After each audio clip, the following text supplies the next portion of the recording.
Okay, good morning. Can you hear me from the back, please? Yeah? Alright. Yes, okay, good. Okay, this is still morning. So, Assalamualaikum warahmatullahi wabarakatuh. I see that there are still some audience.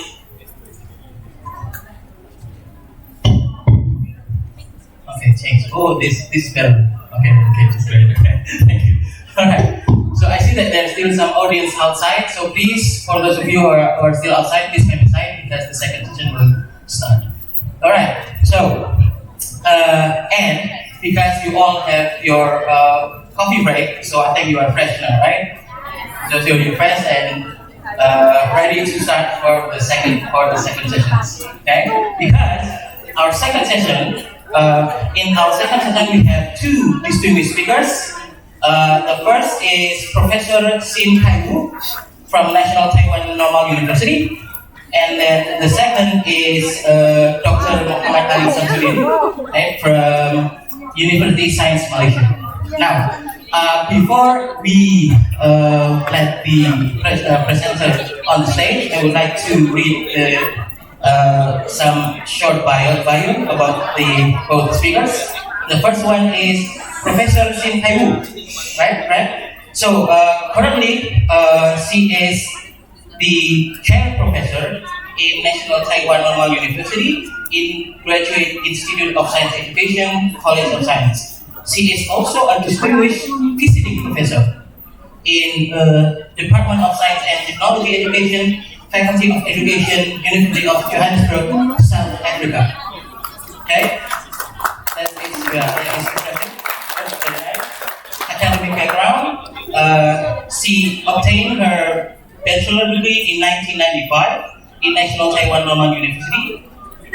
Then she obtained her master's in 1997 also in National Taiwan Normal University. And then she took her PhD and finished 2002 in University of Michigan. Okay? And her research interest is inquiry learning technology, chemistry education, modeling, and scientific reasoning practices. She has 27 pages of summary. That's impressive, right? Okay, I can't read it all. She has also has honors and awards such as NTU and NTNU Chair Professorship in National Taiwan Normal University, Taiwan 2007 until present, and also Research Chair Professorship in National Taiwan Normal University from 2010, 2013, 2014 until 2016, and so forth. She also has published many articles. One of it is in Physical Review Physics Education Research 2018. So please, let us give a big applause to Professor. Please join me to the stage. Thank you. Now, the second talk is given by Dr. Muhammad Ali Samsudin. Okay. He has quite a impressive bio. Muhammad Ali Samsudin is an associate professor in the School of Educational Studies, University Science Malaysia. His expertise and research interests are science and physics education, psychometrics and analyzing big data using social network analysis, and or statistics. He teaches several statistics courses for postgraduate students and conduct workshops with math model analysis, structural education modeling, social network analysis, and or language programming statistics. He has been appointed by the Malaysian Ministry of Education to lead a national project to develop and set up an online artificial intelligence-based platform for computerized tests to diagnose STEM. He has also been appointed by the Academic Science of Malaysia. So, for Dr. Ali Samsudin, please join us to the. Thank you very much.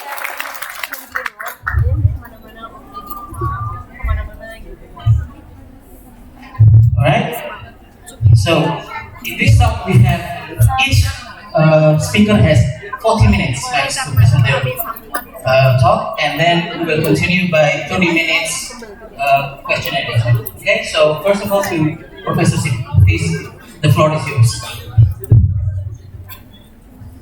Good morning, everyone, and thank you for your very nice introduction.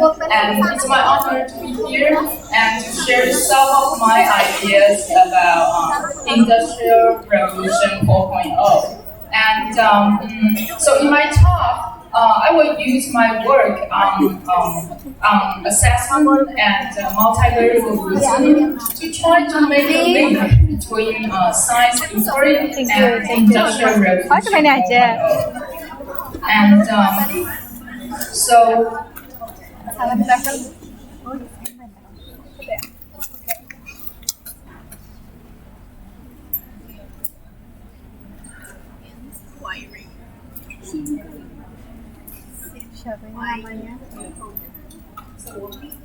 So okay, yes.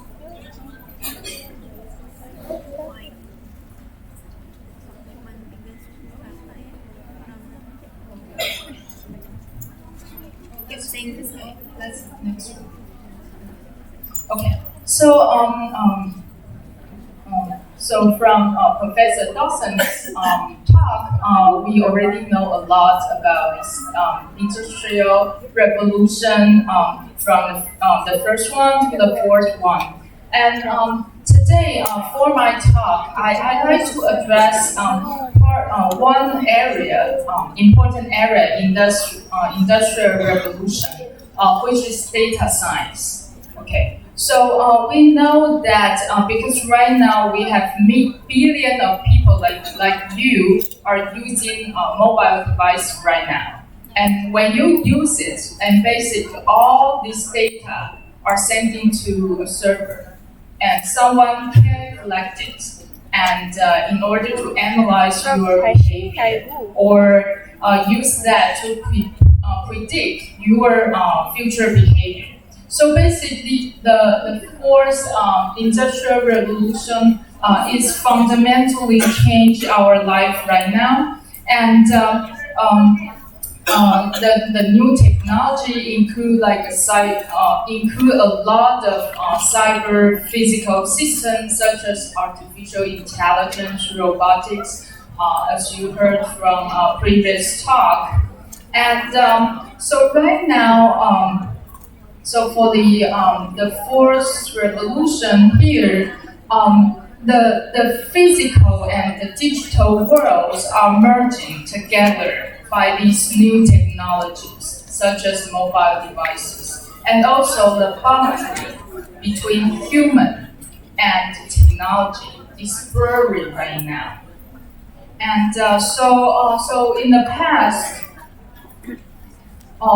we had a computer at home, and we didn't carry it around, and we had a life kind of separated from that computer. But for now, our devices and sensors become an extension of us. And it's almost impossible for you right now to live just one day without your cell phone. And so right now, these all our behaviors and lives become data, and these emergent data sources demonstrate the depth and complexity that have not previously existed. So right now, data are not just numbers. Data are something to be interpreted and help decision making or problem solving, and also provide some explanation of people's behavior. So one of the most important fields in IR4 right now is data science. So then what is the data science field? Data science is the intersection of three areas. The domain or domain knowledge, and computer or programming, and also mathematics and statistics.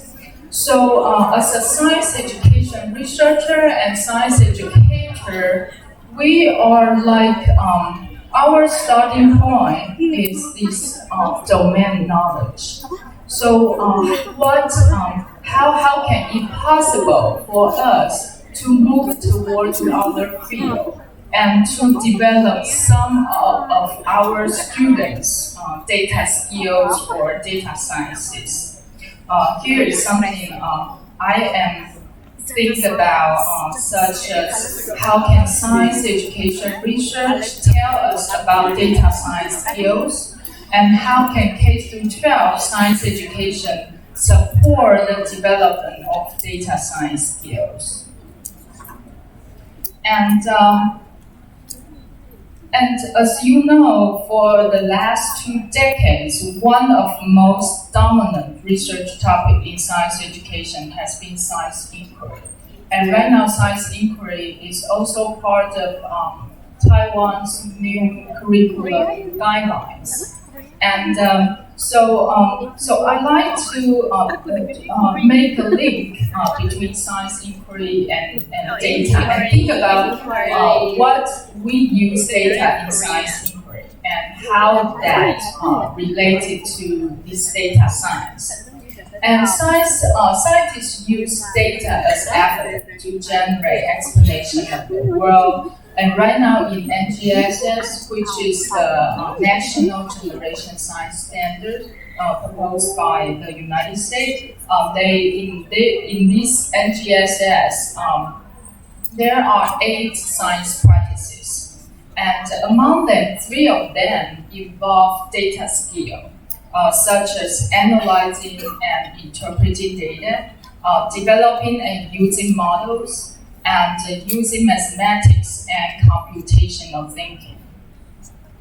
So, 2 lines of my study are related to those practices.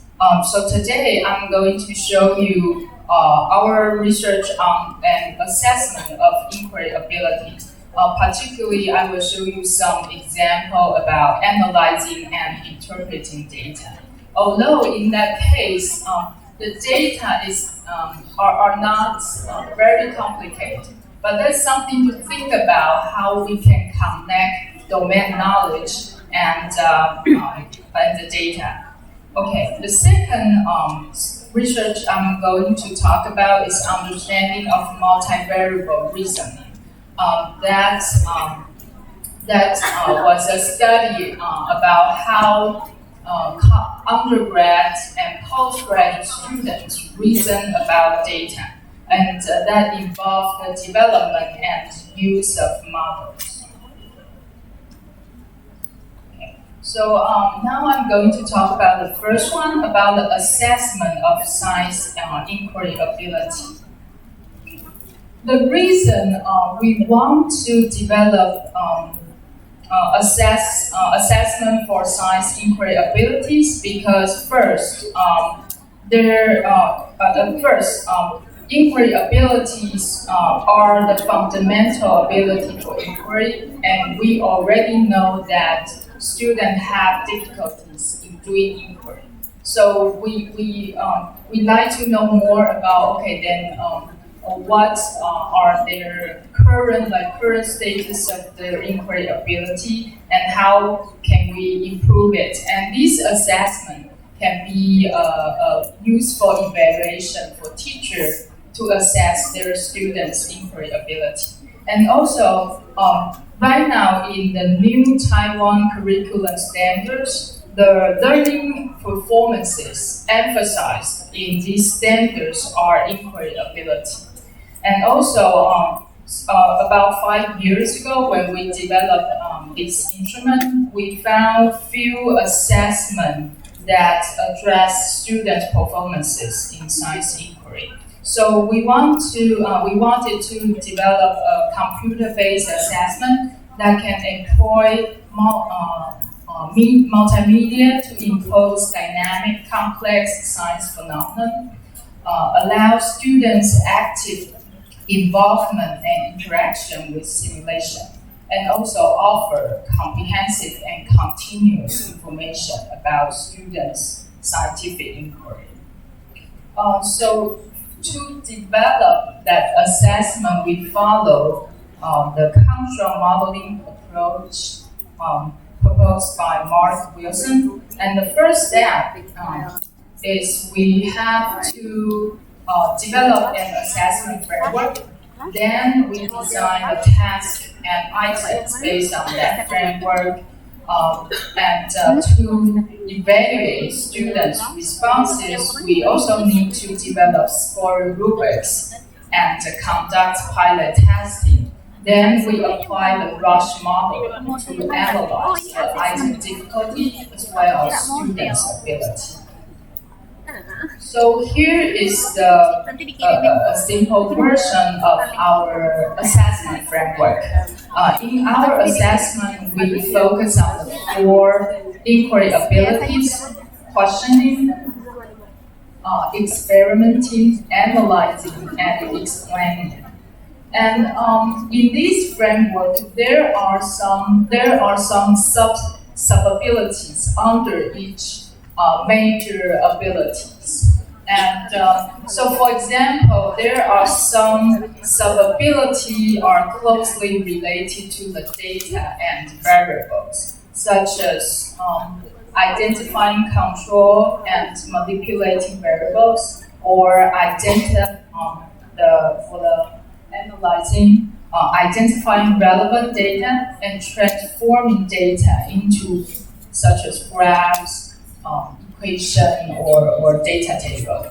And also for the explaining ability, student may need to use data to make a plan and use data as an evidence. So these are the sub-abilities are related to data science skills. So here I'd like to show you an example we use for the assessment. Because right now we are reprogramming our platform, so I'm not able to show you the interface of the assessment. But here is the item. So in this example, we show student a video of something called hand warmer. I don't know if you heard about that. Basically, so here is the description of the question.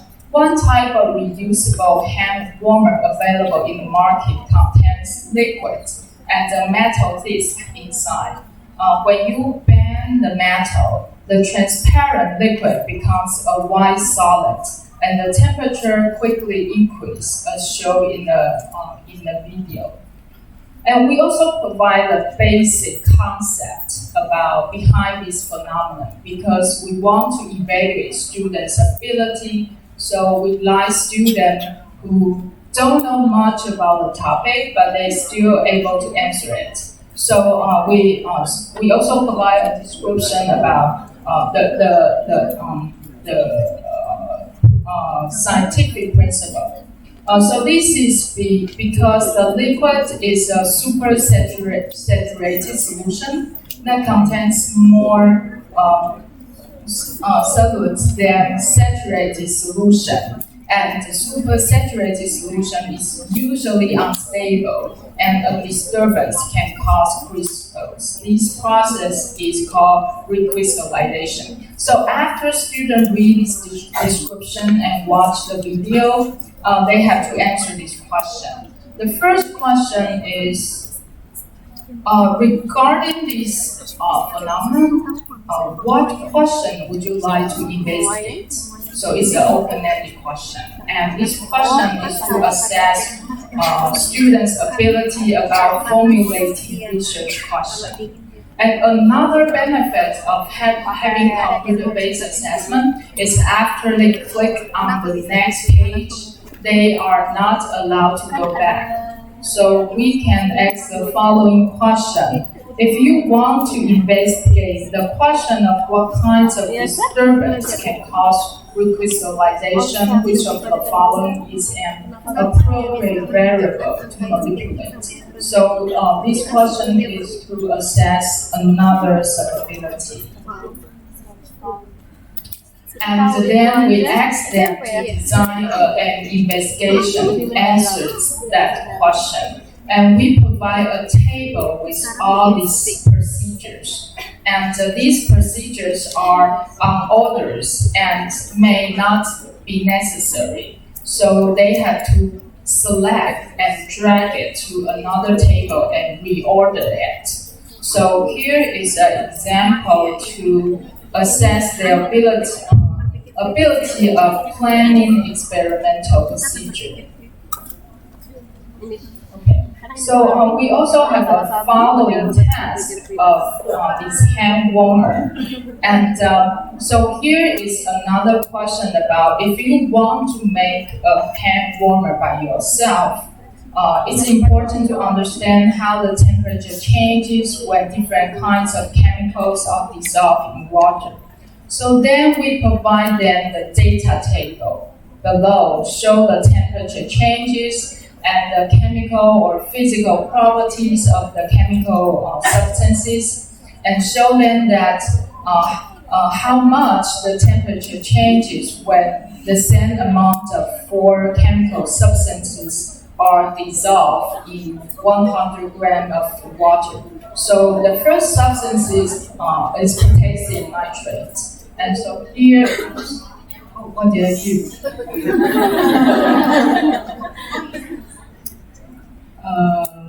Hello?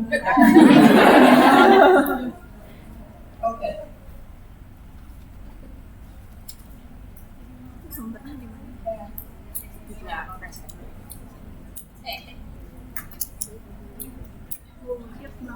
Yeah, they don't like that question.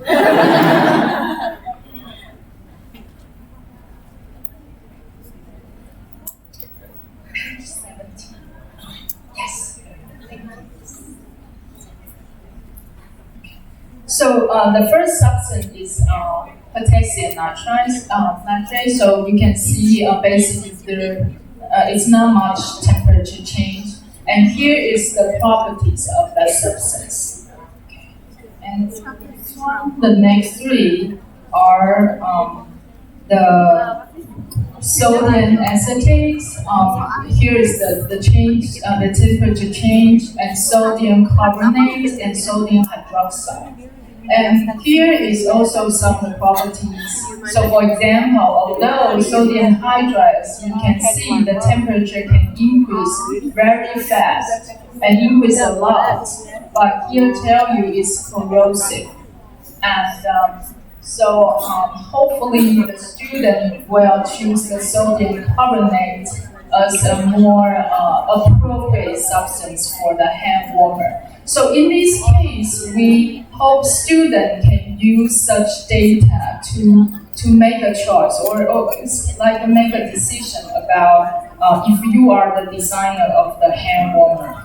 So for the question they have to answer, the first thing is we provide a data graphing tool. And so on the computer, they have to plot the data on the grid below and draw the graph with appropriate legend. So they need to put all the 4 substances data on the same graph. So that here is the item to assess transforming data. The second question is among the 4 chemical substances above, which one is the best for the hand warmer? So they need to make a plan based on the data. And they also need to use data as an evidence to explain their choice in question 2. So here is another example about how example of the item we use to assess students' inquiry abilities. So for the assessment purpose, we developed like a item bank. It includes more than 100 questions, items that cover different subject area and also across different inquiry abilities. So here is the result of our assessment, the pilot study. We use Rush analysis as I indicated previously. According to that approach, in the step 5, we conduct a pilot testing and apply the Rush modeling. And there are more than 1,000 students participated in this study. And this one is called RIMAP. If you use Rush analysis, you can get this type of distribution that shows you here is the distribution of student ability, and this side is the distribution of item difficulty. So we found that the assessment item distributed similarly to the target student and cover the range of student estimates. The assessment could provide accurate measures for 8th and 11th graders' inquiry ability. We also compare the item difficulty across different sub-skills. So as I mentioned previously, I circled some of the skills related to data science. So the result shows that, so in this graph, if the item on the top means more difficult one, the item on the bottom easier one. Okay, so here is the result for the R1, which is identifying, control, and manipulating variables, and here is for analyzing, identify relevant data and transforming data.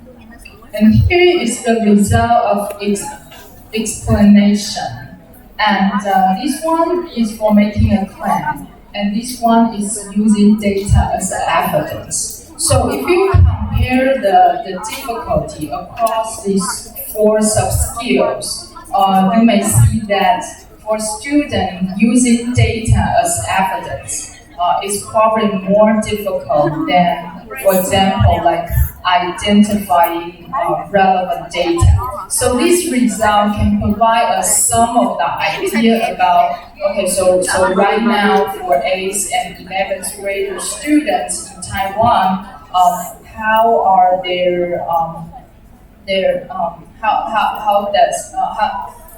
how their inquiry abilities have developed.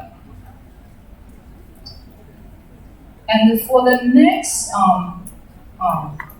study I'm going to talk about is about modeling and multivariable reasoning. So usually when we talk about, to put it simple, modeling is a model building process. Okay, so then we need to define what is the model in our study. Because different models may involve different modeling process. So, according to a study done by Harrison and Tricus, they identified different types of school science model, include such as like a scale model. Scale model is like a toy car. It's a physical model. There are also analogical models, iconic model, and symbolic models, such as chemical formula. There are also theoretical models. Okay, theoretical model is something like a kinetic theories of gases. Yeah, the theory to describe the behavior of gas. And also mental model. Mental models are our mental representations for cognitive function. And in our study, we focus on the last type of model, mathematical and computational model. And basically, a computational model is to study the behavior of a complex system. By computer simulation. The system under study is often a complex non-linear system. So in our study, we focus on a model. It's a air pollution dispersion model. So basically, this model describes when the smoke comes from a stack or comes from a factory and it will move. Okay, so how it moves, the movement or dispersion of this air pollutant are affected by many factors, such as the height of the stack and also the wind speed. And there are also something called air stability. And so there are many factors or variables involved in this air pollution dispersion. So we basically developed a modeling tool about this model. And also we conducted an interview study. We want to know how, because we developed a modeling tool for high school students, but we like to know how scientists or even students with higher level or of expertise reason about this model. So in that study, we first we need to know how people reason about when these two variables affect one outcome. Okay, that's the case look like this one.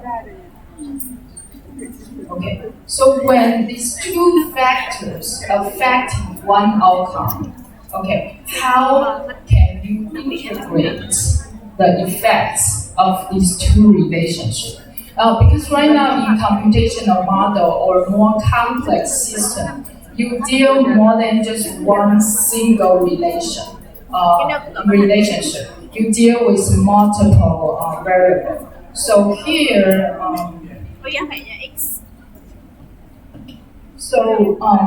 so how can two variables affect an outcome? Basically, there are two rules of integrating multiple variables. One is called additivity, another is constancy. So the first rule refers to that causal variables operate on the outcome individually, but the outcome is the cumulated result of the working of all causal variables. So that means you can add the two effects together. That's additivity rule. Another rule is the constancy. The constancy rule means that a variable that produces an effect can be expected to produce the same effect in the future, given similar condition. Okay. So in this case, for example, like if the x1 affect y positively, even in the exist of x2, the x1 can still affect the y of positively in the same amount. Okay, so that's the constancy. However, these two rules are based on more direct and linear relation. And a complex system, however, usually involves reciprocal variable. That means the variable can affect each other, or a feedback mechanism, or interactive effect. And the two rules may not be applied in such a system. So in our study, we want to know whether these undergraduate or postgraduate just use these two rules, or they have other consideration when they reason about the modeling process. Okay, and also when you integrating the effect, may require more what we call more sophisticated understanding of multivariable causality. So here is some other example. This one is relative. For example, this one could be a relative simple one. Can be a linear and more direct. But in this case, there is a mediator. Okay, so then your prediction will be more complicated. And in this one, here is what we call the feedback mechanism. So if you want to predict how the three variables affect the outcome, it could be more difficult. So in our study, we also explore some literature in psychology and to see how they talk about this called the multiple variable causality. They already have two approaches to talk about it. One is about covariation approach, and this approach involves a more inductive generalization. And basically, people identify a cause based on possibility. So, for example, we can identify a covariate relationship by repeating occurrence of the association between the cause and effect. So that means that if you see one thing happen, another thing always happen after that. The repeated occurrence may you may generate a hypothesis or idea about, okay, these two are covariate. However, such approach can only represent covariation, not necessarily causality. So that happened to people's reasoning because people usually tend to predict it as causal relationship. But in fact, if you take in this approach, it only tells you about correlation. Another approach is more complicated. It's called mechanism approach. This approach, Professor, 10 minutes. Okay, focuses on the processes and mechanisms underlying an event and specifies why and how the event occurred. So here is an example from our participants, and that participant provided a more complicated explanation about, okay, when the air is stable, it's easier to transport pollutant horizontally, so there is a higher concentration. So in this explanation, it involves not just one simple bivariate relationship. So this one is more like a mechanism approach. Okay, our research question is how do students with different level of expertise in atmospheric sciences reason about multiple relationships in a complex system? We also want to know what understanding of multivariable causality is demonstrated by students with such different level of expertise. So this study recruits 16 participants, 4 PhD students, 4 master students, and 8 undergrad students, 2 for each year. There are three parts of interview question, but here, because of the time limit, I'm going to tell you only the result from the 2 parts. One is we ask them to identify variables that could affect the distribution of air pollutant. We also ask them to draw a visual representation to display the multiple relationship in their model. So here's the results, and we found that in general, if people take a more covariation approach, it involves more bivariable relationship. But the mechanism approach focuses more on multivariable relationships. And the group with higher expertise, such as like a master student or PhD student, they tended to employ the mechanism approach more often.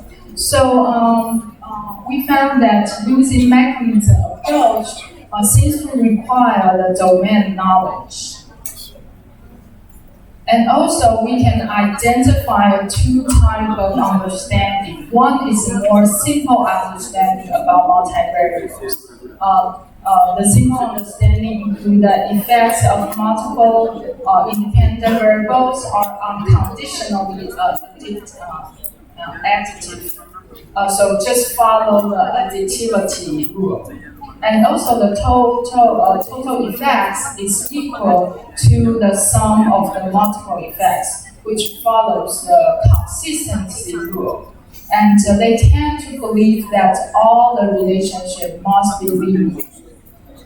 And a more sophisticated one is usually the first thing we found that they will identify the weighting of two different or three different relationships. So they would say something like the total effect is not equal to the sum because different effects could have different weighting, and some variable could be more dominant than another. And also they will take other issues to consider, such as whether independent variables are reciprocal, whether independent variables are interactive, or whether a feedback effect exists. So it seems that a more sophisticated understanding about multivariable relationships included recognition of different attributes of variables and relationships. And in order to properly determine how multiple effects operate jointly on the outcome, participants needed to coordinate the choice of interrogation rules and attributes. And we can also conclude that understanding multivariable causality is part of the development of domain expertise in this case. Okay. So if we go back to look at this graph again, so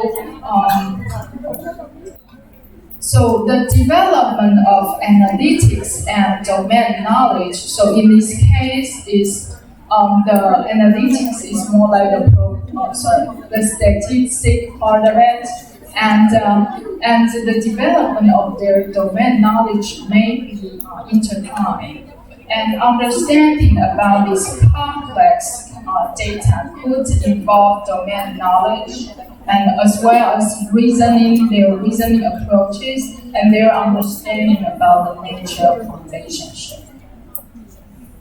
So the final remark I try to make is that what we have in science education is research may provide insight into the development of data science field.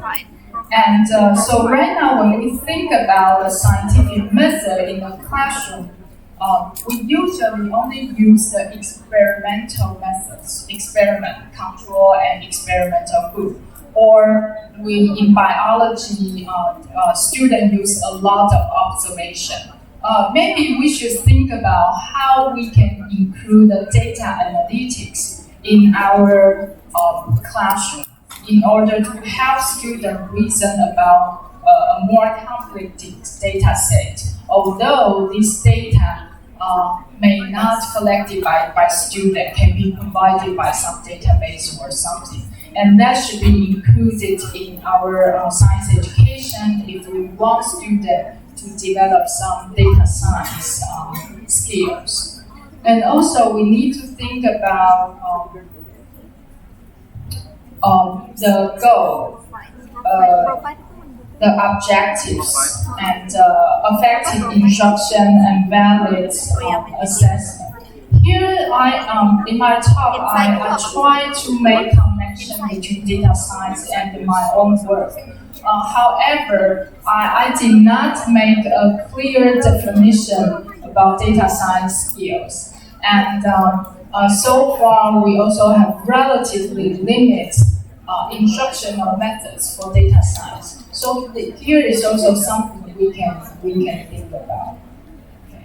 So for the last thing is, so my talk based on some of my previous research data table, graphs, and multivariable reasoning, and also the assessment we have been developed. Thank you. Wow, that's great. Please give a warm applause to our presenter, Professor Wu. So, audience, are you following? Yeah, okay. So, prepare your questions. Hang on, because our next speaker is our distinguished speaker is Associate Professor Dr. Muhammad Ali Samsudin. Please, without ado, the floor is yours. You can stand up if you like and present it. 40 minutes? Yeah, please.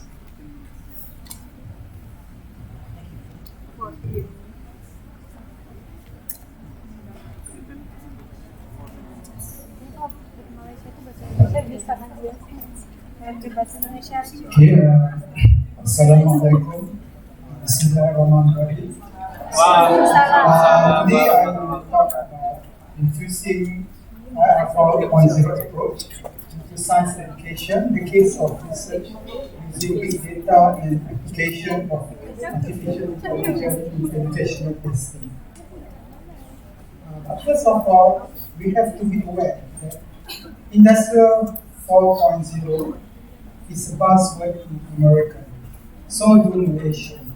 But America, United States of America is a high-income country, whereby Malaysia is a middle-income country. So based on those limitations, sometimes it can be a challenge for us in Malaysia to cope with the demand of Industrial Revolution 4.0.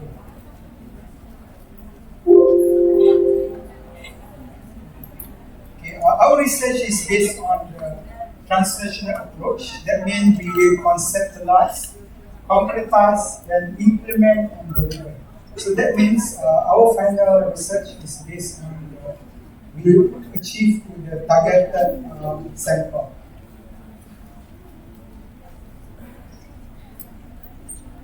So the structure of my presentation will be, I will divide this presentation into two parts. One is about social media analysis, and the second part is about computerized testing. And for my social media analysis, I will focus on analyzing Twitter data and YouTube data. And for computerized testing, I will share you with my experience of developing CAT for things online, and also CAT for measuring the readiness of teachers' STEM competency skills. So first, I would like to talk about the application of artificial intelligence in testing. Okay, so coming from two different products, which is one is CAT for things, and another one is CAT to measure STEM teachers' competency skills. So how do artificial intelligence is used for computerized adaptive testing? Okay, so this is based on the algorithm which is adaptive. That means if the student answers correctly, the more difficult question will be posed to the student, whereby if the student answers wrongly, then the easier question will be posed to the student. So the process becomes repetitive until the standard deviation of the performance becomes stable. So we have developed a first product which is measuring the team's performance. As we know in Malaysia, team's result is declining. So we have to do something. For example, we have to practice more about how to answer things questions. It's very expensive. So the process of developing involves four stages. First is development of the item, pilot test of the item analysis, and the most important thing is equating and linking. So for science teams, the question is taken from teams grade 2003 until 2015 with 1 to 5 items consist of biology, things question, physics question, chemistry question, and earth science, which has a total of 125 items. And then for the things maths, we have about 600 mathematical questions, which consists of 3 levels of mathematical proficiency, which is knowing, applying, and reasoning. So this is the important part when you want to develop a computerized testing, which is you have to develop a pool of items, because every student will have different items. So it is individualized testing. So when we become individualized testing, the problem is how you want to compare two students with different questions. Is it comparable?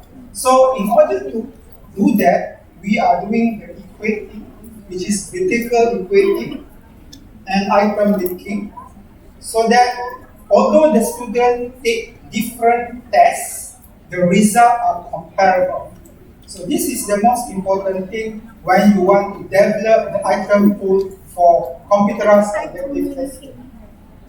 Okay, and then we analyze the psychometric properties, which is item fit, item polarity, unidimensionality, item difficulty, and we use M-forms to do the vertical equating and linking. So, as I told you, that Malaysia is a middle income country. So we are not like Americans, whereby Americans is a high income country. So what do we have to do minimally in order to cope with IR 4.0? Of course, it is quite advantage for developed country compared to middle income countries such as Malaysia.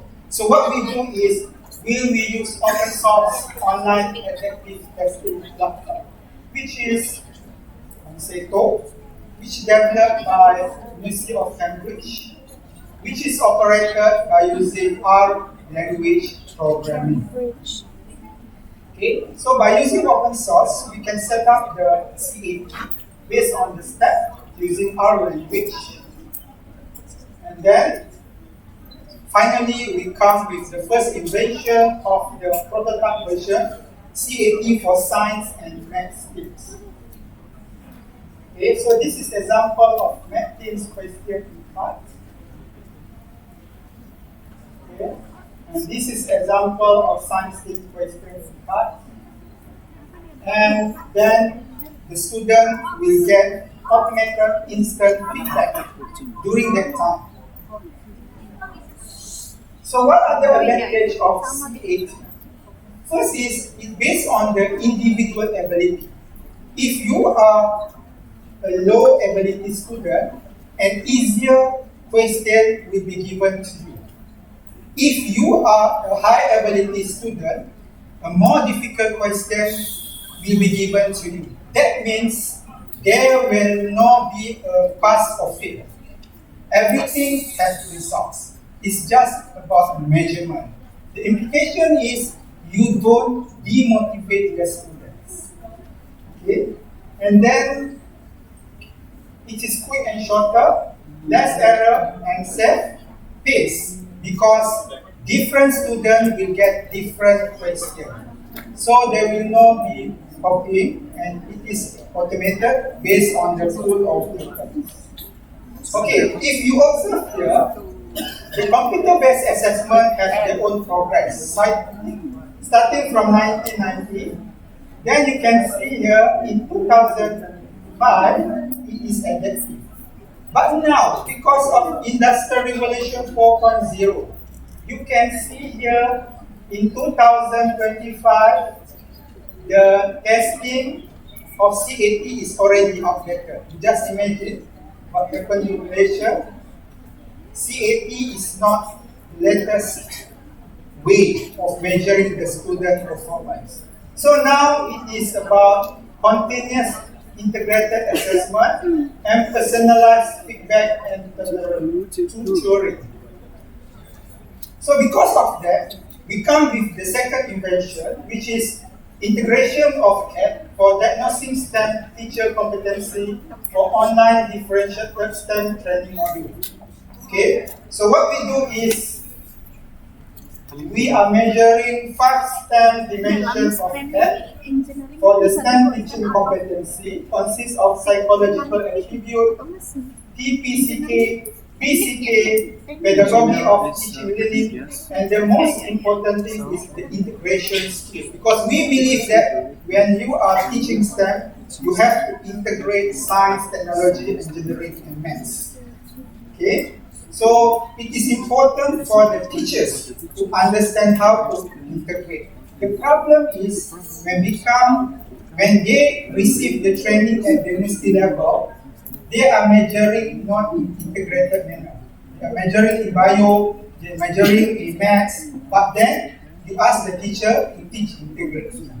So it's not fair. Okay, for the teachers. So we are not sure because STEM maybe is just a buzzword. Maybe later STEM is not really used anymore. So if we change the university curriculum, do you think it will sustain? Maybe no. Maybe later it's SR 4.0. So that is the dilemma. We want to change our courses now, majoring in STEM, not majoring in physics, bio, and so on. So that is the issue which I faced when I involved with Malaysian government to develop CAT for teachers, STEM teachers all around Malaysia. So after we already measured the STEM teaching performance, now we have to give a training based on their readiness because we believe that every teacher has their own readiness to teach using STEM. So you cannot give the same training to all teachers. So for the first level, we will train based on disciplinary approach, which is low integration, then multidisciplinary, and then followed by interdisciplinary, and the highest level of integration of STEM is called transdisciplinary. Okay, so now to conceptualize the assessment and the personalized learning, we combine the assessment and training. So it becomes projection of 2025 year STEM training model, continuous integrated assessment and personalized learning. So this is our model. Okay, so we will measure the teachers, which level they are from the 5 dimensions of STEM competency, whether the teacher are at the foundation, developing solution or expert. Then we will provide a tailor-made training for teachers with different level of readiness. Okay, so what do we learn from this project? So the projection of R 4.0 in the future, maybe now we are talking about artificial intelligence separately, and then we're talking about big data separately, but later you may say it becomes more complicated. So now it's become integrated with different elements of IR 4.0, which is artificial intelligence with big data. So if you see here, the STEM jobs projection from 2010 to 2020, you can see here how medical scientists, computer system analysts, system software developers, and biomedical engineers, how technology is infused into the profession, how the big data analytical skill is integrated with the artificial intelligence. So we could imagine maybe in the future there will be more new job creators. So because of the integration between the artificial intelligence and big data, so we should now take a look. What is really mean big data? Okay, big data lies on the 3 principles of B, which is volume, high volume, various data, and velocity. That means every second there will be a new data. Okay, so if you find that data fulfill this 3V principle, it is considered as a big data. Okay, so what is the difference between big data and small data? Okay, small data limited to large, but big data very, very large. Trillion. Small data involve sample. Big data involve the whole population. Now we are doing research using sample, but is it relevant anymore? And now the video simple is very fast and it's more variation. Currently, we are depending on the questionnaire, which is the structured data. But for IR 4.0, we are dependent on unstructured data. For example, Twitter conversation, comment from the YouTube, comment from the Facebook. That is the reality now we are facing. Are Malaysian ready? Are Indonesian ready? We must ourselves about that. Okay, so now I would like to share with you how we infuse big data approach into science education research. If you see the facts, statistics about the social media, you can see that half of the world population using the internet. Okay, half of the population. Maybe all of you are using internet for WeChat, for WhatsApp, and so on. Okay, maybe now you are using by listening.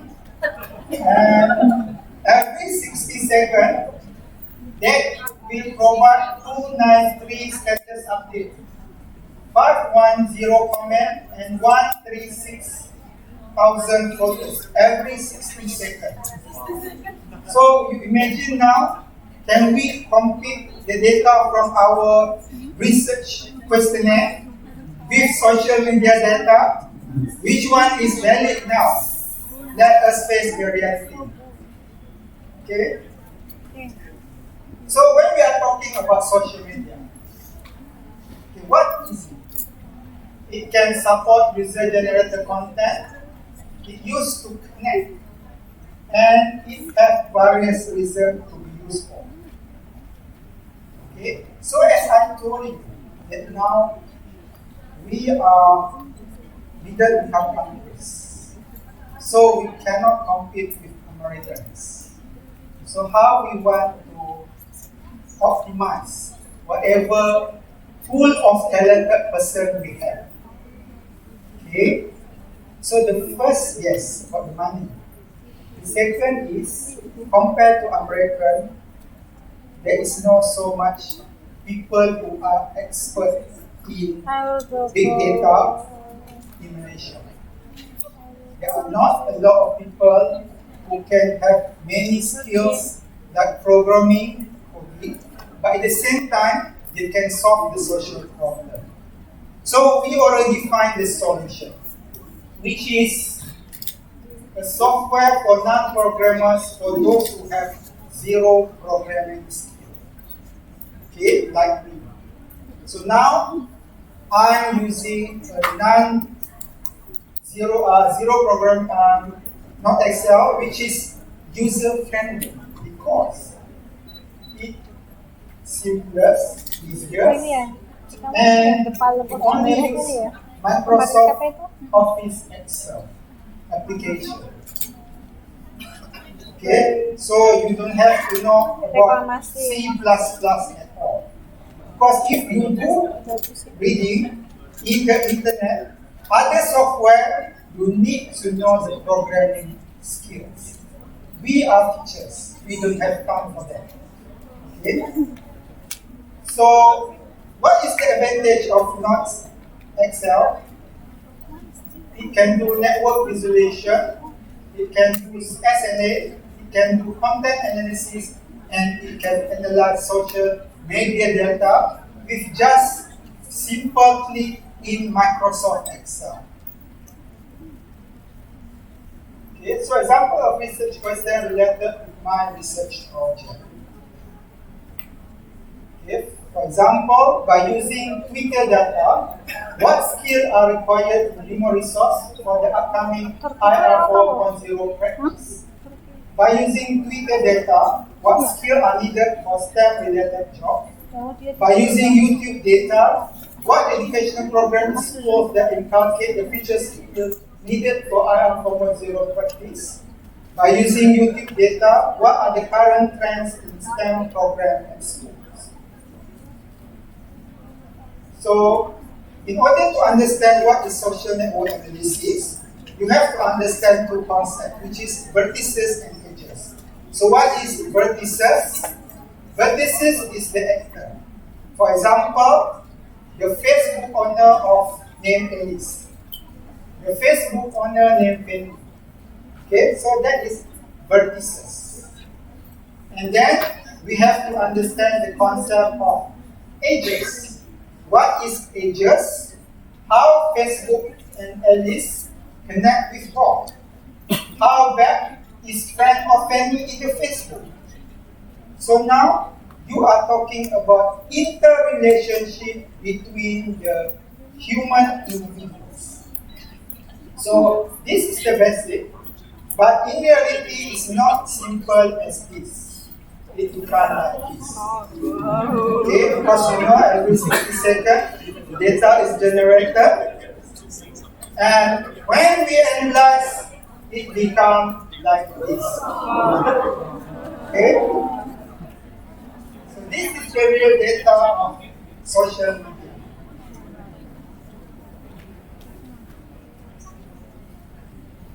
So why Excel is easy?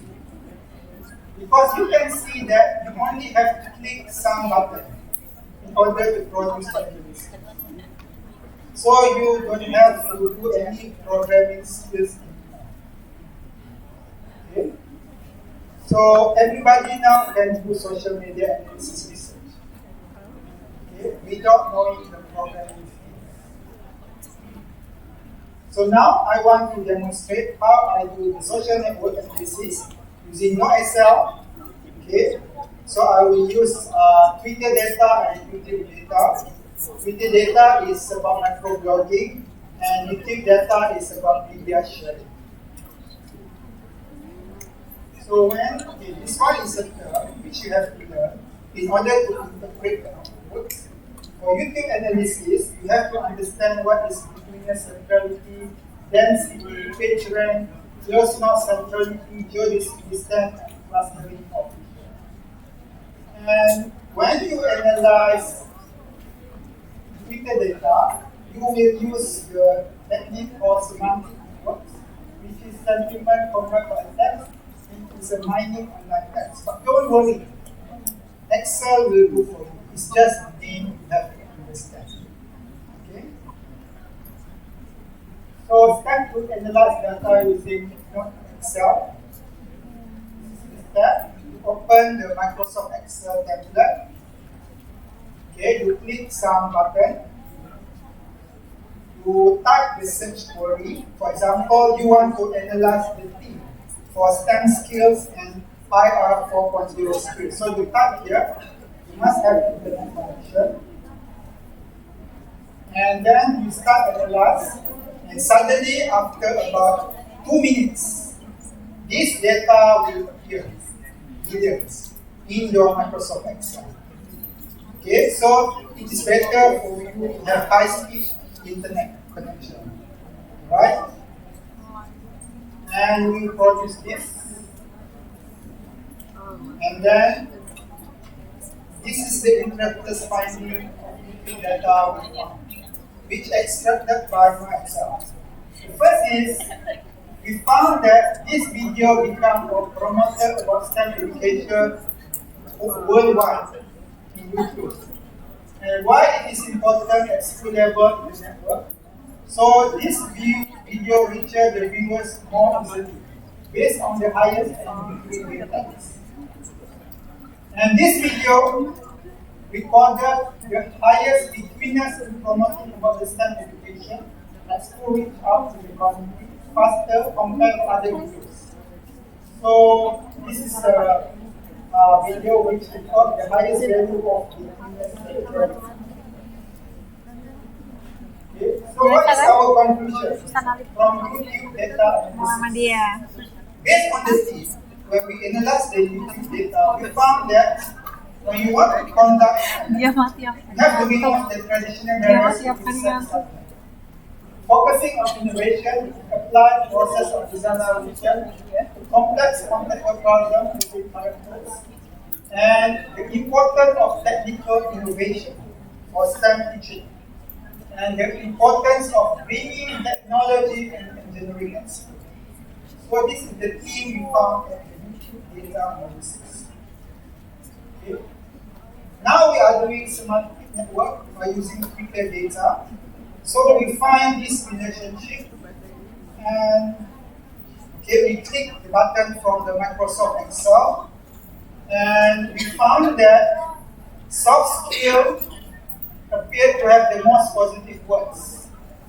Problem solving and critical thinking was spotted, emphasized it needs in a variety of careers of STEM.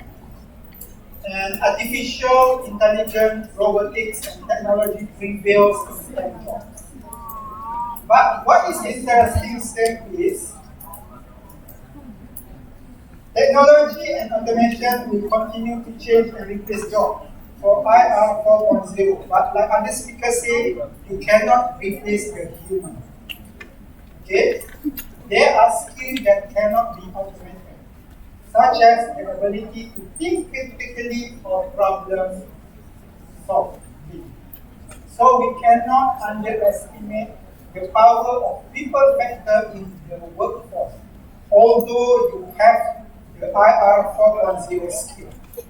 You can be a very genius computer technologist, but if you don't have the communication skill, if you don't have the resilient trait, how do you want to cope with the IR 4.0 jobs?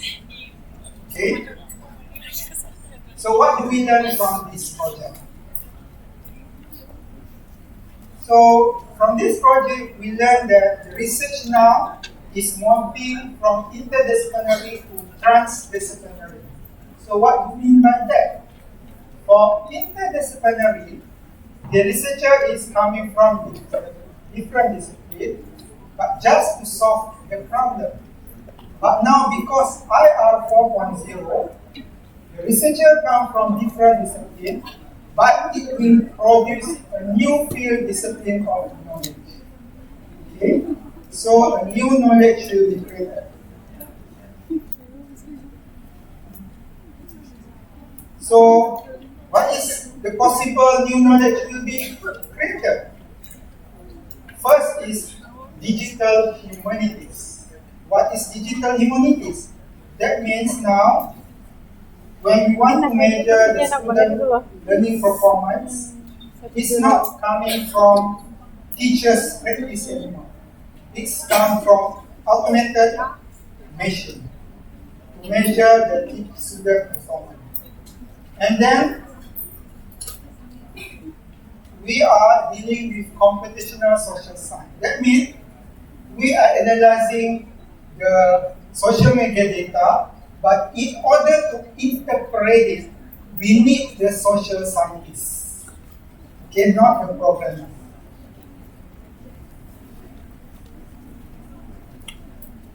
So what are the changes that is possible when do the psychological research? Traditionally, it is individual based. We are using questionnaire to measure one by one. But now, because of the social network analysis is part of our daily life activity, we are analyzing the connection and the interrelationship between group of individuals. Okay? And then the change in data collection. Maybe currently we are based on questionnaire, but in the future, I'm not sure when, we are using big data in social media because it represents the population, not the sample. Yes. And then the change of generalization. Currently, we generalize the sample to population from our research. But because of the social big data, because of IR 4.0, now we're using sensor data, which is the whole population. Trillions of data. Yeah. Okay. How about the role of p-value? Yes. Currently, we are using p-value 0.05 to reject or fail to reject the hypothesis because we want to generalize from sample to population. But later, we don't need the p-value anymore. We need descriptive infographic technology. That is the future now happens in the United States of America. Yeah. Maybe you refer us. Okay, how about the role of statistician? Because she. Maybe now we are dealing with statistician, I don't know. but later we are not using that term. Yesterday. We are using data technologies. Okay. And maybe this is very controversial. I think most of you will not agree. Maybe currently now we are using theory-driven research, right? You must have a theory in your thesis. But data is a theory-driven. What that means? Very great. Okay. So this is a very controversial statement. There is no need for theory model of hypothesis. Okay? So you can always find the relationship between the big data using the infographic technologies. So that is why Donald Trump is the president. Okay? So AI and big data in education. Okay? So now we can collect data that we couldn't get before and we can share with others. Okay? We survive in the Great Ocean competition. As you can see, every day the methodology aspect, software, and computational aspect has developed tremendously due to other proposals for AI and big data research. So thank you. So if you want to learn more Excel, you can contact me. Of course, the real class is like this. But I have a good connection with the producer. I can give you free of charge of one trial version. This Just will be excellent. Excel template. Okay? So please come to see me. Apa tuh? Aplikasi apa sih? Wow, thank you very much. Please give a applause to Mr. Analisa Green. Okay, the two of our distinguished guests has given very, very interesting talks. I'm sure that the audience have many questions for the speakers. So we have more than half an hour. That is good for many questions. So I'll have like two terms. So I'll open the first term first. Say three questions please from the left and right. Wants to ask question? Good. 1, 2. From here, one more. 3. Okay. Please state your name and your institution. Okay.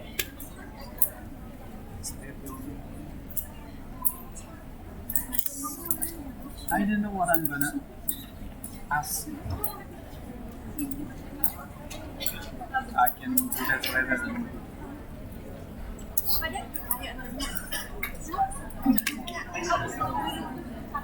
Tadi aku mau nanya sih, tapi aku nggak berani. Thank you for the opportunity. I want to ask question to data. Actually, how to improve student data literacy?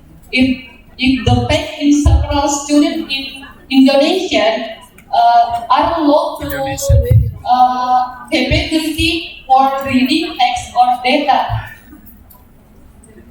The question how to improve data literacy. Data literacy if the fact in several students in Indonesia low in capability for reading and reading text and data. Who is the question for? Who is the question for? For I think For Professor Wu or Dr. Samsudin? I think both of Oh, them. okay, both Because of them. both of them talk about the data. Okay, good. Thank you very much. Okay, we'll save the question for the second question, please. State your name and your institution.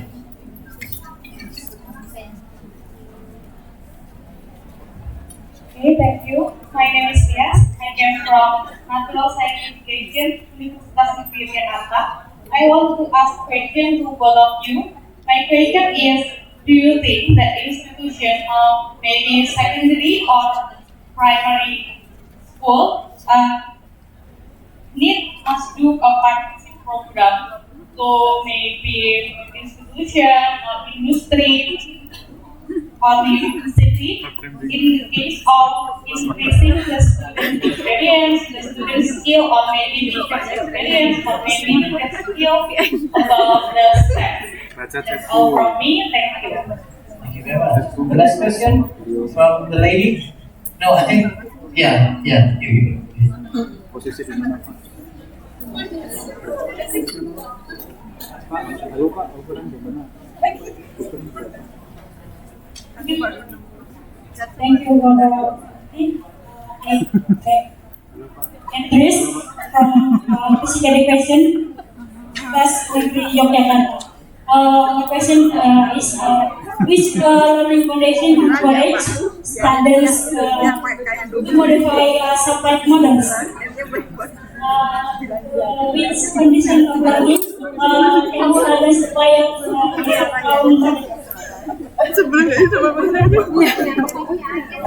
Soalnya enggak ada. Okay, the second one. Can we say that the models have the same with representation? Okay. Who are you asking the question to? I think For who? Okay, Professor Wu. Okay. Thank you very much. So, okay, it's enough. So, who wants to answer? Professor Wu first? Okay. The second one. Oh, it's the second one. Second one. So first of all, I'd like to restate the first question is something like how can we improve students' data skills or data literacy? Okay, data literacy.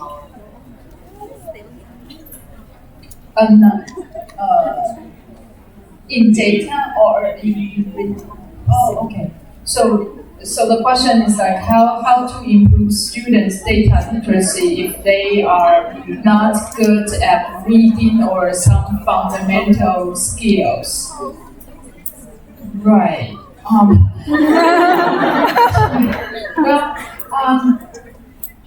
I think it would be difficult. I mean, because data literacy requires the basic knowledge or skill in reading and mathematics. So without the basic basic literacy in reading and mathematics, it would be difficult to improve students' data literacy. However, I would suggest that if possible, don't make students because for some teachers, the way they help students to improve the reading or those basic skill is just by repeating doing similar and boring tasks. So if you would like to improve student data literacy, you may try to come up with some kind of task that can combine the reading, mathematics, and data. So student can do some authentic, go back to Professor Dawson's idea about authentic learning tasks. You can help students to do something authentic that can use all different, that can develop all different skills. Don't just make them repeatedly doing like writing or counting number. That won't improve. I think that's boring and not very motivating, not very engaging activity. So if you want to improve data literacy as well as those basic skills, trying to design or develop some activity that can integrate all of this. And that's my idea. So all of you. Continue. Okay. So for the second question, my interpretation is your question is should we teach student programming skills? Is that right? Programming skills in primary and secondary school? Right. Why they teach you? Why? The reason why?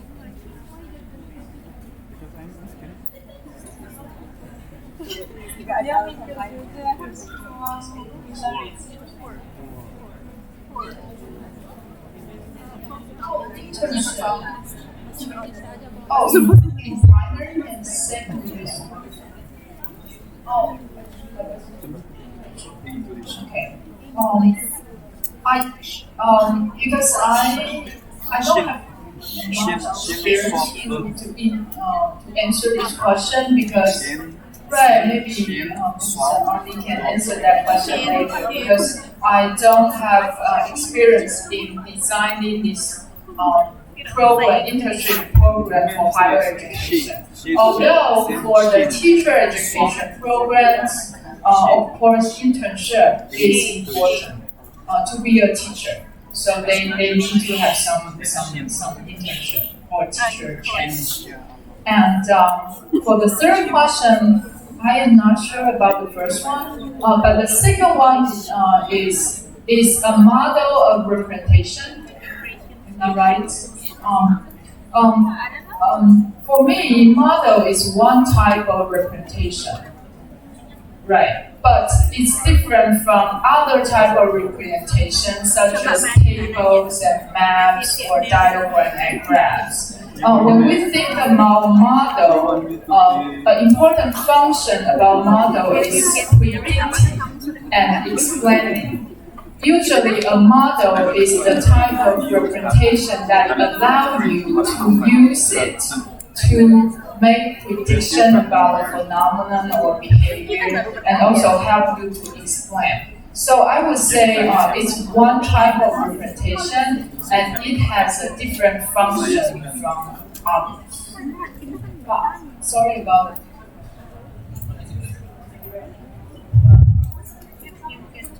Get to marry. Berani enggak?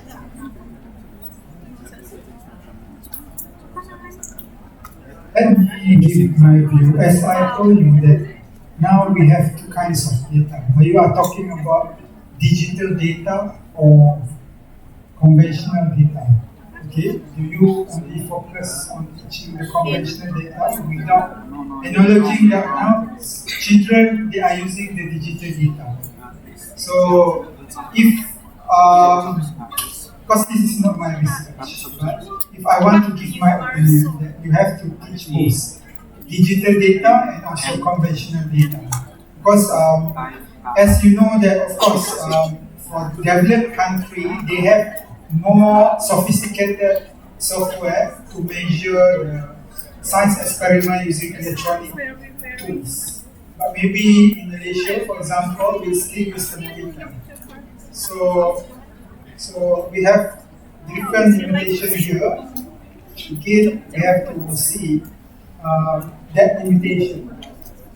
Okay, and then my second opinion, which is about industry. For me, the university as an administrator has played a role in have some good connection with the factory. Okay, because they are the initiator, then the students can follow. Okay, so like USM, there are many MOU between factory and university. Okay, as I know that you will have double major here, major science and major features. So maybe you are talking about if you are doing the internship for major science. So industry have to open their door first. So how? So industry have to play a role. Okay, so it must be win-win situation, and how much industry prepared to receive a student. Okay, so you cannot just ask the student to find. Like in Malaysia, I think it's quite difficult unless if USM have some MOU with that factory, then you can go there. Okay. Thank you very much. That was great. So we go to the second term. Okay. So I open 2 questions again. Maybe from the first row, from the staff, or any questions? No? Okay. Audience. All right. Prof Hari or Prof Heru? No. Okay. 1 question. Okay. From here? Okay, 2, that's great. Come on, anyone else? Awesome. 3, wait. Here first. Okay, no worries. Okay, so, which question? Wait. Please ask the question. State your name, right? And institution, please. Okay, thank you for this chance. First of all, let me introduce my name is Aprizal. I have a question for Professor. Where are you from? Sorry. I'm from biology. Oh, okay. When? Yes. Okay. Yogyakarta State University. Professor Sin Kairu, just like you said that a lot of people, and particularly students in this era, cannot live without a smartphone, just like you said. And then, based on the observation that has been conducted by me, a lot of students use mobile phone only for the minimizing, like in Instagram, like a play game, but not for learning. So, I don't know, my questions still have a relation with your topic or no, but this is really important for me to ask this question. Because of that, there is a lot of scientists develop and create the Android media for the learning. And then, unfortunately, still not give positive impact.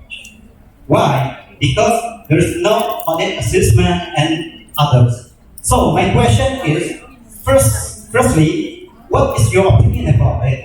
And the secondly, how we can create the best Android media for the learning process with audit assessment, like your data. Thank you very much.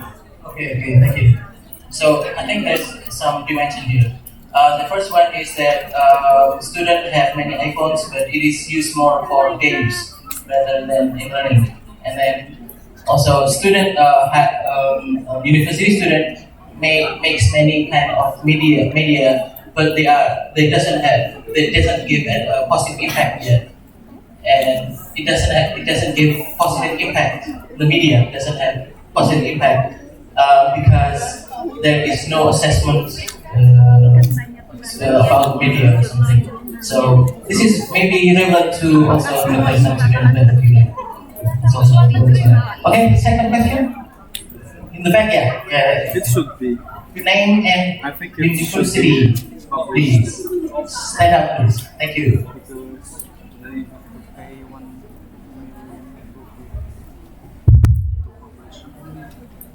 Assalamualaikum warahmatullahi wabarakatuh. My name Al Mubarak.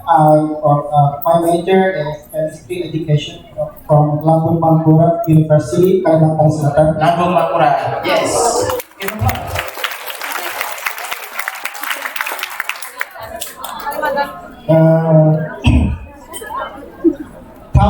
Couple years ago, I have used RAS modeling, but there's a sample. Not 1,000, but less than 1,000. If you talk about skills, I think it have to treatment because for me skills and ability has a different, meaning. So my question is, it is impossible to analyze this STEM, but without how treatment. they can This is a representative for say the people that STEM analyzing virus modeling can be trusted because if we know that RAS modeling without treatment, right? We just distribute it like multiple choice questions, and then we analyze this by RAS modeling, but not treatment. I mean, not treatment in classroom. So it is possible to say that people STEM analysis by RAS modeling can be trusted. Is it possible? Okay, so can we analyze them without using RAS analysis? Is that and is it ini yang banyak. can it be This yang banyak. no in the other way around? Can we use them without using analysis of RAS model? That's what I was thinking, but. You can say that, but anyway, or can we trust the RAS model to be applied to the STEM? That's also a question, right? Is it correct? Skills and ability, I think difference because view analysis skills must be treatment in classroom. But RAS modeling, I think, just distributed multiple choice, not treatment in class. So is it possible to say that analyzing STEM, students' comprehension of STEM, but just by RAS modeling? I'm not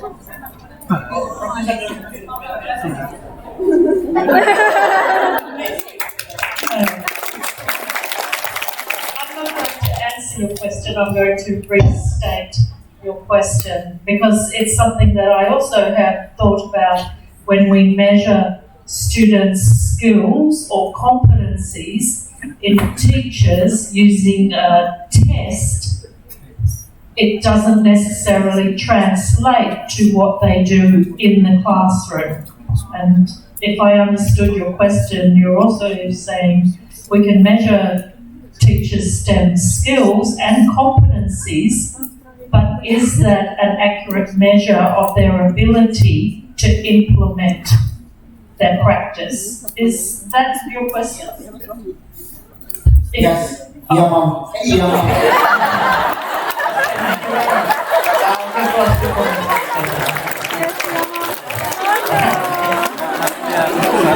Okay, one more. Just one more question, please. Okay. Yes, mom. State your name and your university. Ayo. Last question. Okay, no worries. Okay.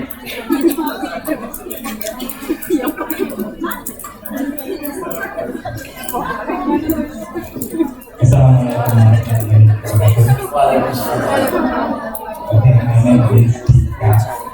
I'm from Wani. Wani. So my question Wani. for my topic of English. Actually, I want to say that I believe in because it involves data literacy. So, what is the I'm making an assessment to measure student ability in data literacy. I call it student data literacy. Iya. I synthesis many aspects, many indicators to make the assessment. But I found some indicator that really hard to make it an icon assessment. The indicator is using data in ethics. Using data who is this? This is you? In So Professor Wu said that indicator of literasi data is live data, trade data, making decision with data. But I found the indicator that it's hard for me to make it some icon in assessment. Okay.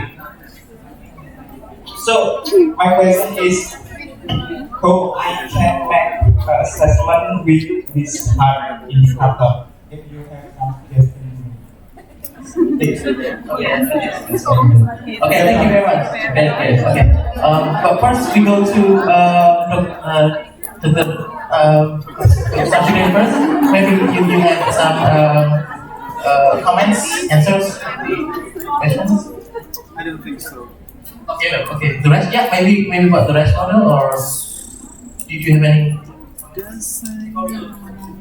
Maybe I'll answer about that. Actually, yesterday I thought I give lecture, but I just give example of multiple choice question.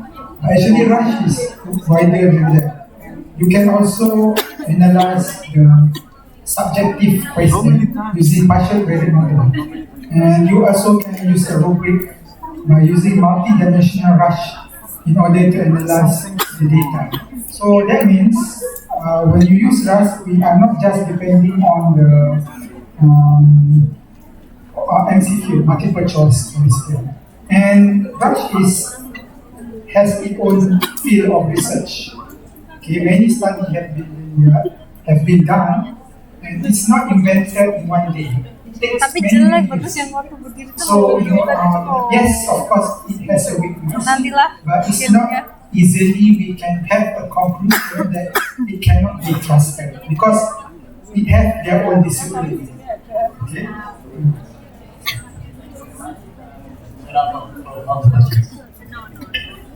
Thank you for all the thoughtful questions. And I think for the first one regarding the use of media and how, even though many students are using cell phones and all different technology, but they don't use that for learning. They use that for communication or gaming or other purposes. I think this question has been a fundamental one for because now we talk the field as learning technology, but before learning technology, there are educational media as a field.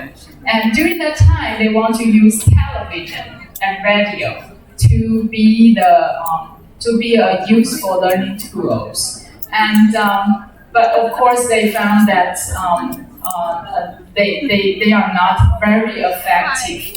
So in a way that we found that in Taiwan, the first thing we need to face is that students and teachers have specific perception about technology.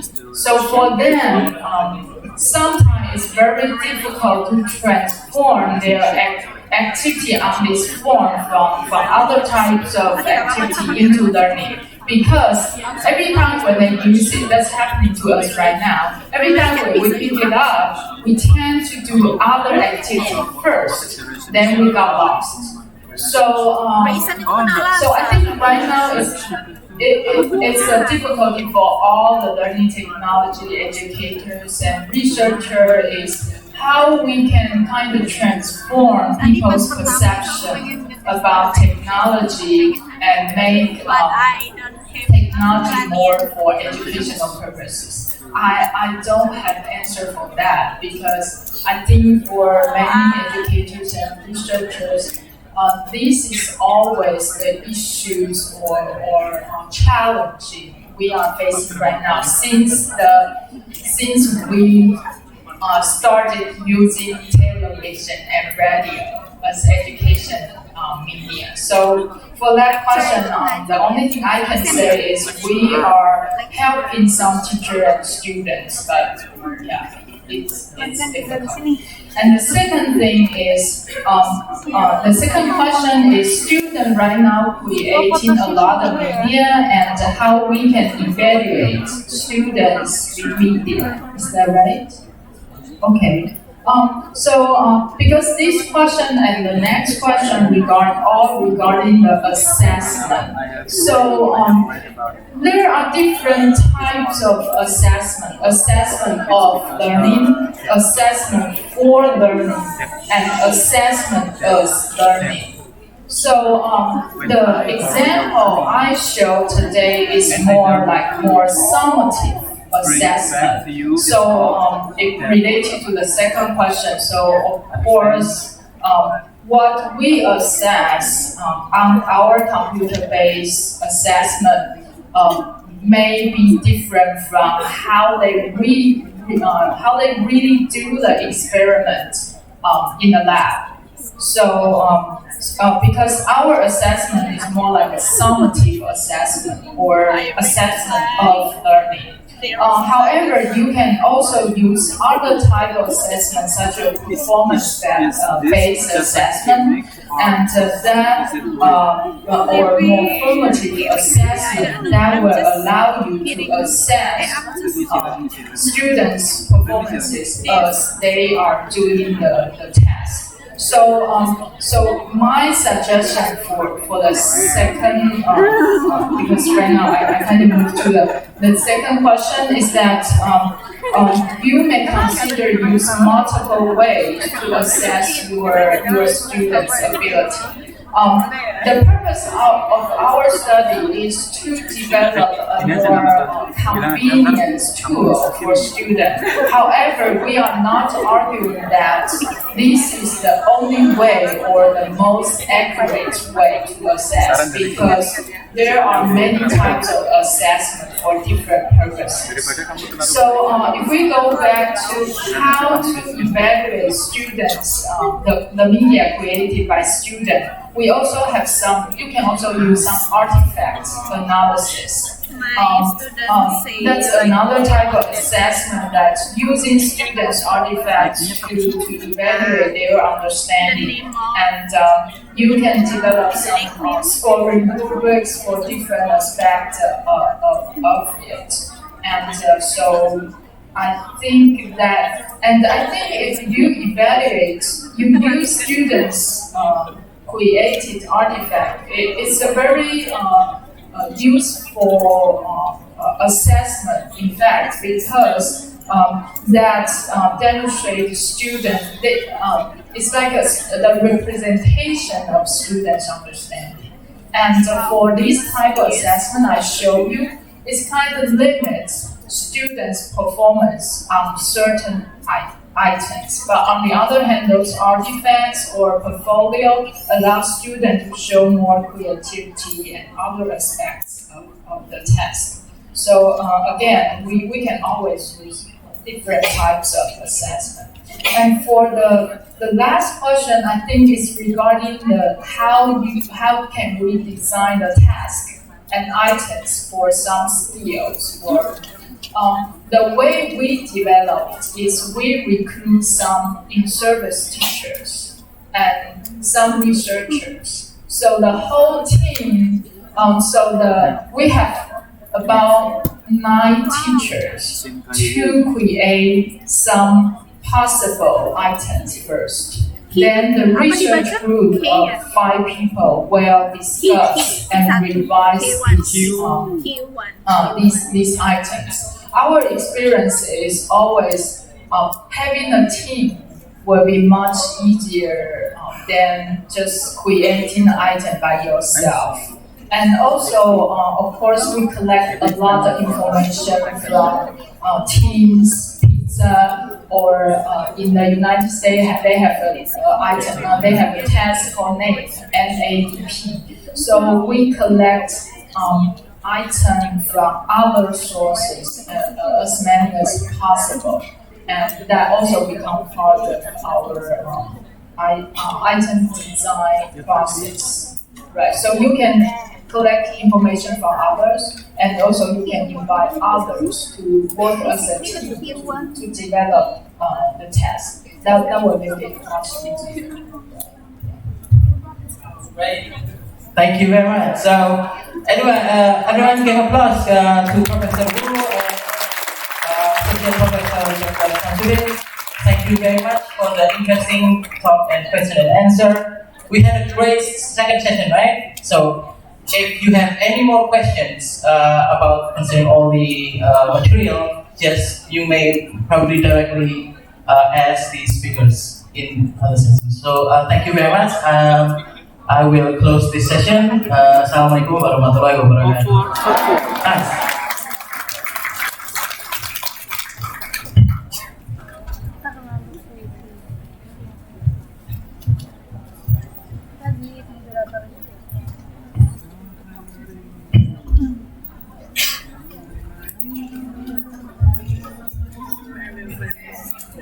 Thank you for all the speakers and the moderator for Mr. Wibsar Sunirams PhD. The next agenda will be giving ceremony for the students and invited speakers, also for the moderators. First, we would like to ask Professor Dr. Hari Sutrisno, MSc, to give the souvenir to Professor Wale Dawson from the University of Western Australia, and also to Professor Sin Hai Wu from National Taiwan Normal University, China Taipei. To Mr. Professor Dr. Hari Sutrisno and Professor Wale Dawson and Professor Sin Hai Wu, please come up to the stage.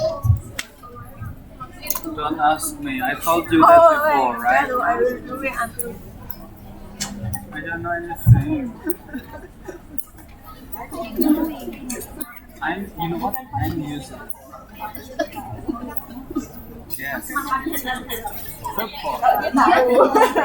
It's very the most important thing.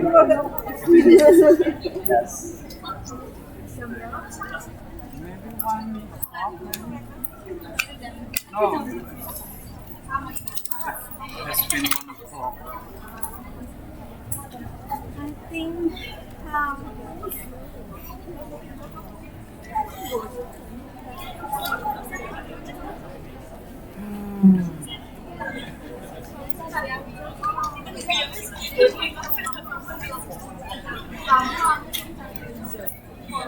Kamu langsung cari ke sana.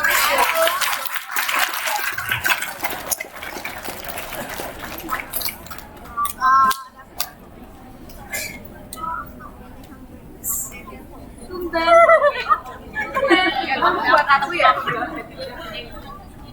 Ketemu di lantai 3, tak ambil makanan. Kalau aku mau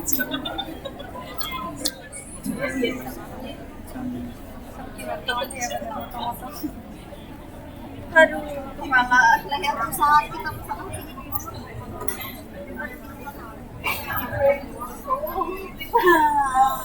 tidur aja nggak bisa. Kamu tidur aja salah. Kamu semua itu ngapain? Jangan mengatakan mati ya.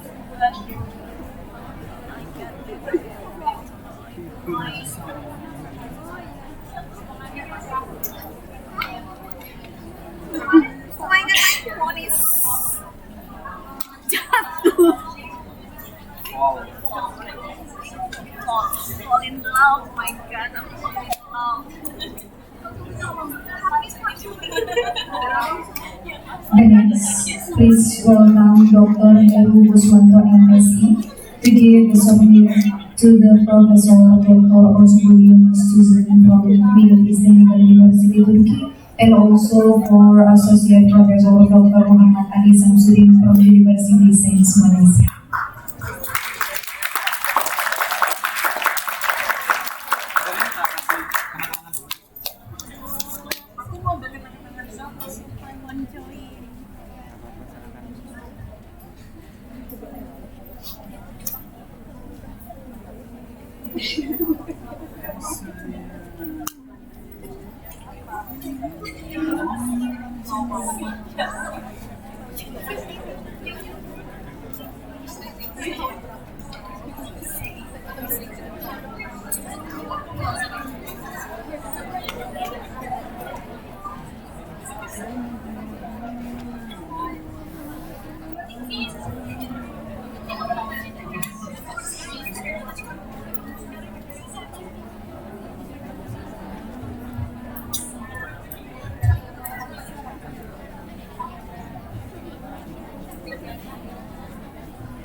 I want to sleep sleeping.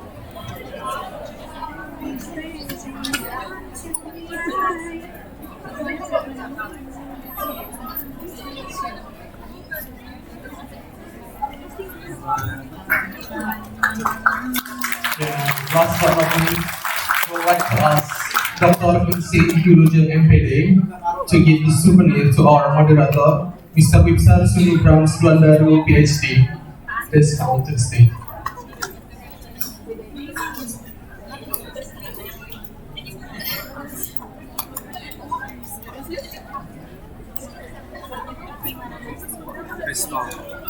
Bristol University, England, yes, British. Ya ampun, itu orang.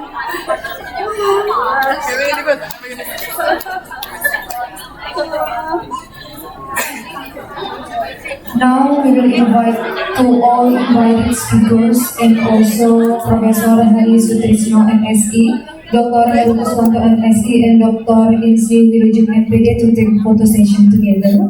And please for all invited speakers to come to the stage.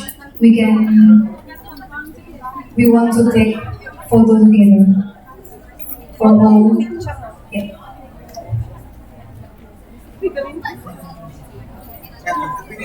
This last photo session will be a final photo session between the invited speakers and all the audiences and participants. So please feel free to enjoy. Place yourself in the frame. Okay, please for all the audience, please stand up. We want to take photo together. And all of the lecturer. Aduh, aku nggak kelihatan sama kawan. All of the lecturer, please come to the stage. And we want to take photo. We can kindly ask the volunteers of Jakarta State University to join the photo session on the stage with the background of all audiences and participants from ICS University. Kelihatan pada juga di sini.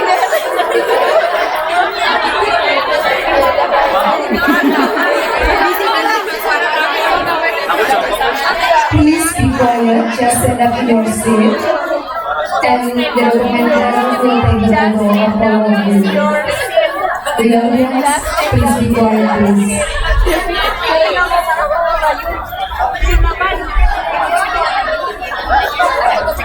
Agak nggak bakal kelihatan soalnya kalau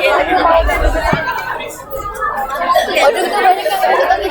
Ya mau foto kita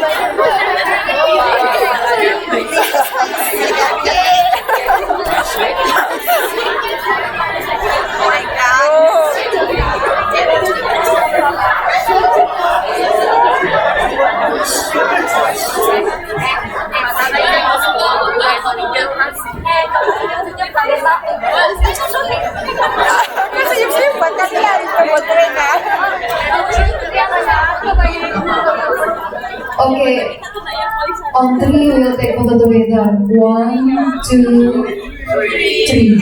Cheese. keju.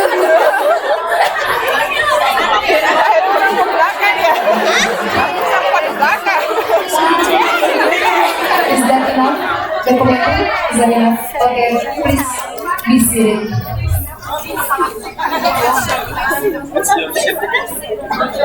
Now, without much break, so all participants.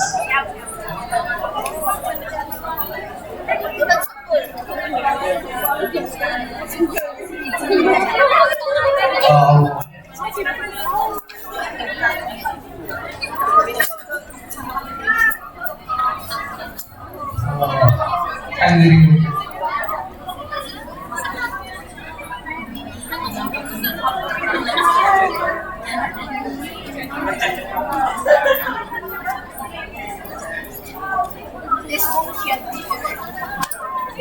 no, it's for this.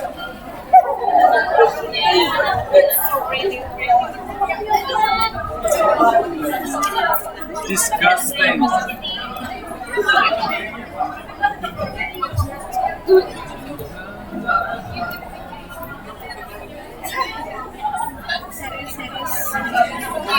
Pak hadiahnya Pak. Join Pak. Gak pakai seragam dong. Gak apa-apa. biar apik dewe. The most the best bagus dewe, the best one.